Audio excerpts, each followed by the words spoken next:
Cats absurd. Scots could be banned from owning cats under new report sent to the Scottish Government because the government just has to regulate literally everything, doesn't it? This flu has to go away. Some bizarre measures were even suggested for taking cats outdoors. This is going to be about birds, isn't it? Scots could be banned from owning cats under a new report sent to the Scottish Government. And well, in fact, I'll save it for the end about what's happened all throughout history after civilizations got rid of their cats.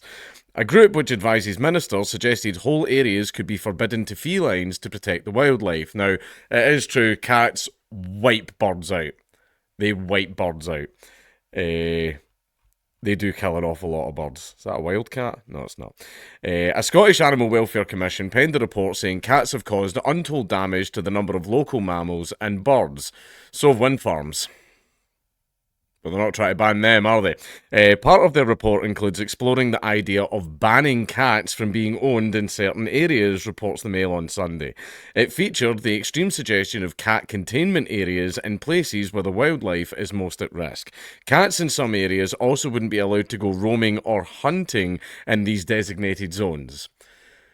So basically, people in these areas are only going to be allowed indoor cats. Now, one thing is, well, I'll save it for the end. They're very useful on farms. Outdoor living felines would also be kept indoors by their owners under the scheme. The only exception would be if dedicated owners built outdoor enclosures for their pets. One bizarre solution was also that cats be taken for walks on a lead. Have you ever seen anyone trying to attempt that? Yeah, they do not fucking like that. They have also suggested that all cats in vulnerable wildlife areas should be forced to be neutered. I'm going to guess that is in regards to the wildcat, because basically the Scottish wildcat bred itself out of existence. Right, because sometimes you get kittens where it's like, that's a really big kitten. It's basically because mum got it on with a wildcat. Big Tyrone. That's that. Yeah, cats that are part wildcat are usually a fair bit bigger than just a regular cat. The report highlighted that parts of Australia have the measures in place and cats are kept indoors at all times. The report is not demanding the bizarre measures are implemented, but they have urged ministers to look into the possibility of setting up the zones across Scotland. He report read, bloody son. We recommend that the Scottish ministers ask Nature Scot to commission a report into the advantages and disadvantages for wildlife of introducing cat containment areas, including the definition of vulnerable areas, domestic and feral cat welfare issues, seasonal pressures, and restrictions on introducing cats to households in vulnerable areas and specific containment measures to be considered. But the suggestion was slammed by Alice Palumbo of Cats Protection Scotland. She told the paper, ideally, all cats should have the choice to access the outside world. Like the same as you need to take dogs for walks, you need to take them outside. I mean, it depends on the species. This depends on the breed. Sorry. Like, see, for example, pugs. Like, see, whenever I took Buddha and Bronson for a walk, they were so excited at first. They were all hyped as soon as you pick up the leash. They're excited, they're jumping around, they're going mental, and then 5 minutes into the walk, they're like, fuck this. And then they turn around and try and go back home, and it's like, bro, you were so excited like 5 minutes ago. Like, what happened? Yeah, pugs, maybe not all pugs, but like the pugs I had, like, they were like, fuck this, like 5 minutes into it. Cats need to be able to perform natural cat-like behaviours if they are to live happy and healthy lives, which is absolutely true. These needs, like scratching and climbing, are more easily met in the outside world, where they can also enjoy the stimulation that comes with new smells, sights, and sounds. While some cats tolerate living indoors, missing out on these vital experiences can lead to stress-related problems like spraying, excessive grooming, or physical illness. The Scottish Government acknowledged the report and said it would fully consider the recommendations. Right, so basically they're trying to ban cats. Now, one thing as well, when they say wildlife areas, that's probably going to mean farms. Now, one thing is, there's a lot of farmers that follow me, especially because I covered all the farming stuff. They'll be in the comments and they're going to tell you how handy cats are on farms for pest control.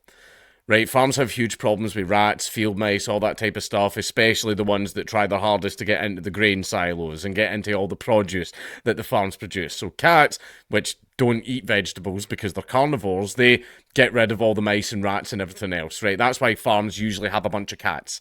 lying around, and they just let them breed as much as they want and make new litters and everything, and then they leave them to kind of be semi-feral. Like, they'll still put food out for the cats, but not too much, because they want the cats to hunt. They want the cats to get rid of the rats and the mice so it doesn't damage the produce, which...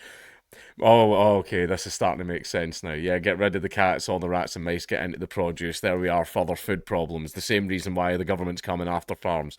It makes sense now.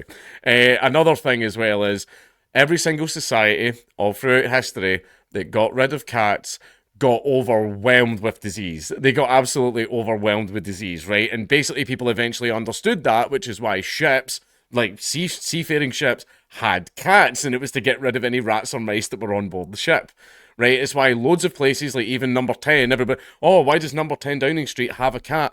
Because it's an old ritual where every big place had a cat, because that was that place's pest control.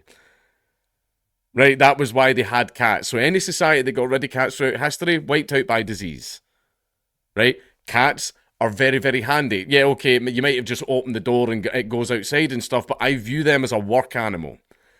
They serve a very, very important function in society. Now, here's the thing is, I don't actually like cats. Not really. I don't really have a problem with cats. I'm just extremely allergic. Like, really, really allergic. And the problem with being single at my age is... the women all own fucking cats, and I just don't see them. I'm like, oh, have you got a cat? Sorry, I'm really allergic, so probably shouldn't take this any further. And a lot of them are like, really? And they get kind of pissed off. But like, seriously, if I go into a house where they own a cat, see, within 15 minutes, I'm like, and I can't breathe and I have to leave. Like, it's terrible and I hate it. Like, I did have a cat when I was younger, though. His name was Oscar. And, he dragged a dead seagull into the house once. He was a big cat, which made us think that he was part wildcat. There was definitely some wildcat genes in there. And he took down a fucking seagull.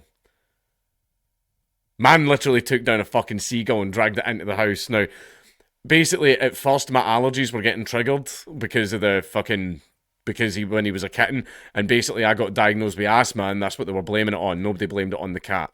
But then after a while it got fine, because even if you're allergic to cats, if you're exposed to the same cat enough, you build up a tolerance, but you only build up a tolerance to that particular cat. If you're introduced to other cats, then your allergies flare up again. And also, see if I pet a cat and then like rub my eye after it, fucking woomph, I look like fucking Benedict Cumberbatch. Like, I look like I went 10 rounds with Mike Tyson. My eyes just puff right up and I can't see. That's what happens if I touch a cat and then... if I pet a cat and then, like, fucking rub my eye. So, like, madly allergic and I don't like them. And basically, if you're a woman that has a cat, I'm not going to date you. Because I'm not going... Hey, want to stay at my house? No. No, because I don't want to fuck you while breathing in your ear like... like a fucking pug. That tends to not be very sexy. Women tend to not like that. Right, so... yeah, not a fan of cats. However, even though I'm very, very allergic, there are people out there that want to own cats, and if they want to own cats, that's completely 100% their business. And also, cats serve a very important function in society. They control pests and they control the spread of disease. They also prevent vermin from basically contaminating our food supply.